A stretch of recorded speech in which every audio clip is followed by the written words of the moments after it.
Welcome back to Bible Study by the Pond. Genesis chapter 11. Now the whole world had one language and a common speech. As men moved eastward, they found a plain in Shinar and settled there. People were expanding, families were growing, they were getting too many for the little place up by Ararat. So they started moving out, looking for new pastures, new places to raise their families. When you follow the map, you can see that the geography shows a nice downward slope down to the plain of Shinar, which is Babylonia, basically following the river. Easy, very easy trip. They said to each other, "Come, let's make bricks and bake them thoroughly." They used brick instead of stone and tar for mortar. Then they said, "Come, let us build ourselves a city with a tower that reaches to the heavens, so that we may make a name for ourselves and not be scattered over the face of the whole earth." What's wrong with this? Well, nothing in the common sense. But it was the concept here of making a name for themselves. How often we are like that. We're so busy building a name for ourselves, building our family, building our reputation. We're supposed to be building the reputation of Jesus Christ. We're supposed to be making a name for Him in this world. We are simply the agents of God. We're to represent Him, not ourselves. Selfishness, it's a terrible thing. They wanted to be like God, and they didn't trust God.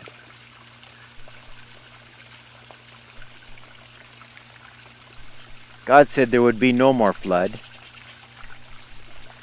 but they decided that just in case it flooded again, they were going to build a tower up to the clouds, find out who this God is, find out how He works, beat Him in His own game. How many today are trying to beat God at His own game? Trying to find out who God is beyond the limits that God has set. We are to find out who God is according to the limits that God has given us. That which is revealed is for us. But that is which is not revealed, that's not for us to speculate in. We find that God is a very personal God. He's an investigative God. He loves to be involved in our lives for good, but also to find out what's happening. The Lord came down to see the city and the tower that the men were building. I can just see Him. Let's take a look here. What is going on? The Lord said, "If as one people speaking the same language they have begun to do this, then nothing they plan to do will be impossible for them." Remember, we were created in the image of God. The mind of God, God has reproduced in miniature, you might say, in us. The capacity of the human mind is awesome, what it can do. "Come, let us go down and confuse their language, so they will not understand each other." So the Lord scattered them from there over all the earth, and they stopped building the city. That is why it was called Babel, because there the Lord confused the language of the whole world. From there the Lord scattered them over the face of the whole earth.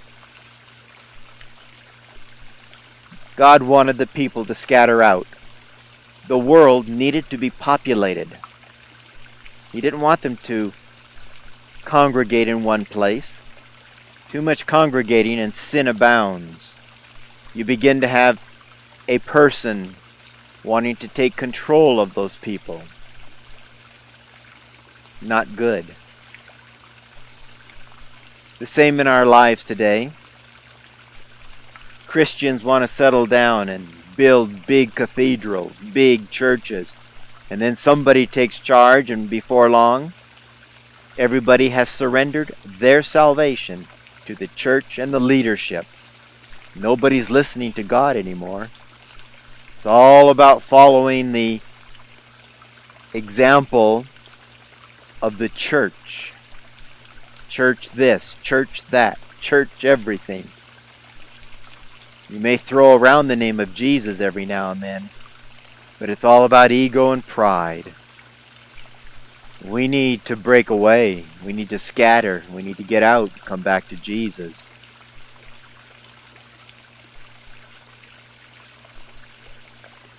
This is the account of Shem. 2 years after the flood, when Shem was 100 years old, he became the father of Arphaxad.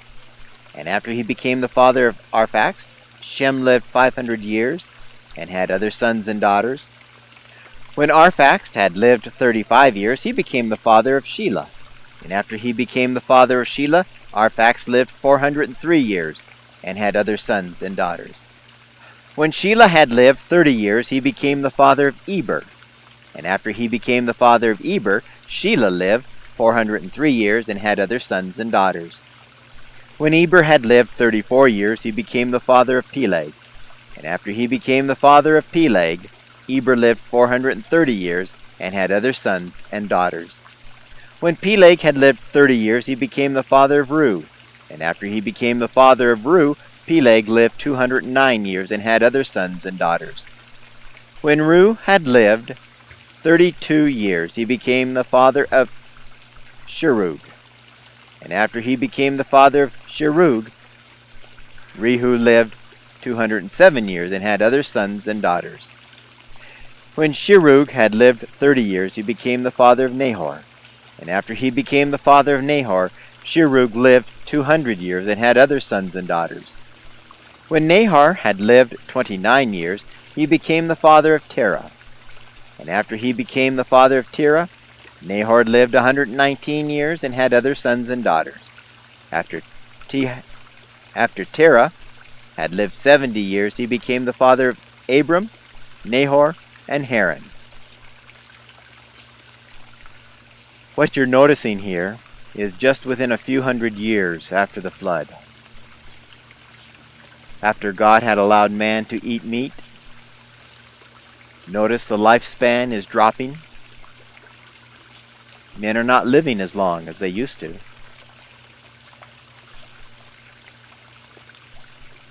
We need to be very careful in all that we do.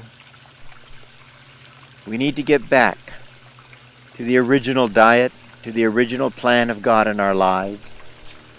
We need to let the world go, become more restful. This is the account of Terah. Terah became the father of Abram, Nahor, and Haran. And Haran became the father of Lot.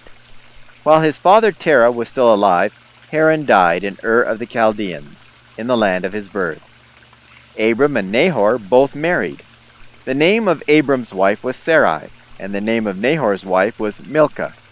She was the daughter of Haran, the father of both Milcah and Iscah. Now Sarai was barren. She had no children.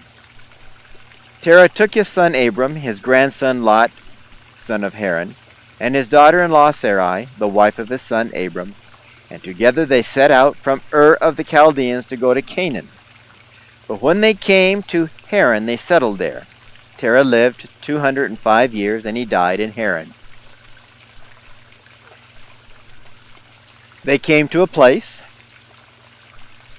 and Terah, being grieved by the death of his son Haran, named the place where they settled Haran after his son. Built a town there, and that's why it is called Haran. Remember, Moses, when he is writing Genesis, is looking back. So, when he talks about them coming to Haran To him, of course, through the stories that had been handed down, that was the name of it. But it was named Haran after the loss of the son of Terah. The people back then were just as human as we are. They loved and cared for each other just as we do. We must allow the love of Jesus to fill our hearts. We must be ready at all times to pick up and leave when God calls us. But we must never ever settle down in the world and try to make a name for ourselves. In all that we do, it must be to glorify God. It must be to bring glory to Him. That's the only purpose we have been created for. The minute we start glorifying ourselves, making a name for ourselves, wanting to push ourselves forward, wanting to take possession of that which is not ours to possess, trouble will come to us. So let us live our lives totally committed, glorifying God. God bless you today in all that you do.